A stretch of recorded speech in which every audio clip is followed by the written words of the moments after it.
সফলভাবে শেষ হয়েছে নেইমার জুনিয়রের বাঁ পায়ের হাঁটুর অস্ত্রোপচার। এতে করে বিশ্বকাপে স্কোয়াডে জায়গা করে নেয়ার সম্ভাবনা বাড়ল ব্রাজিলিয়ান মেগাস্টারের।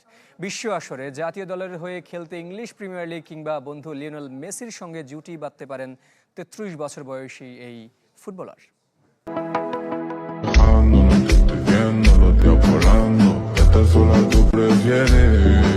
ইনজুরি নিয়েই ২০২৫ মৌসুমে শৈশবে ক্লাব সান্তোসকে অবনমন থেকে বাঁচাতে সাহায্য করেছেন নেইমার জুনিয়র।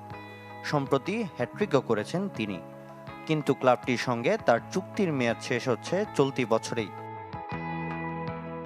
গুঞ্জন আছে প্রিমিয়ার লিগের কোনো ক্লাবে না হলেও বন্ধু লিওনেল মেসির সঙ্গে ইন্টার মায়ামিতে আবারও জুটি বাঁধতে পারেন এই সেলেসাও তারকা।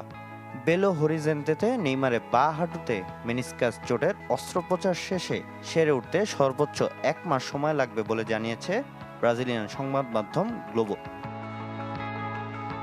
২০২৬ বিশ্বকাপে খেলতে চান নেইমার, আর সে কারণে তার মাঠে থাকা জরুরি। নিজেকে জাতীয় দলে খেলার মতো যোগ্য প্রমাণ করতে ইপিএলের কোনো ক্লাবে যেতে চান ব্রাজিলিয়ান তারকা।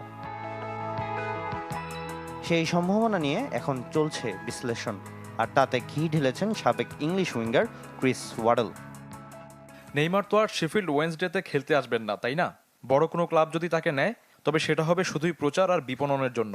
দল হিসেবে কতটা শক্তিশালী হবে সে প্রশ্নটা থেকেই যায়। কেননা নেইমার মানে সামাজিক যোগাযোগ মাধ্যমে কোটি কোটি লাইক আর ভিউ। বাণিজ্যিকভাবে তার আবেদন এখনো তুঙ্গে। আপনি যাকে পঙ্গু, প্রতিবন্ধী বা অভিনেতা বলেন, আজকের তরুণ কিন্তু ইপিএল এর মতো দ্রুতগতির ফুটবলে ব্রাজিলিয়ান তারকা কতটা খাপ খাবেন তা নিয়ে প্রশ্ন তুলেছেন ওয়াডল।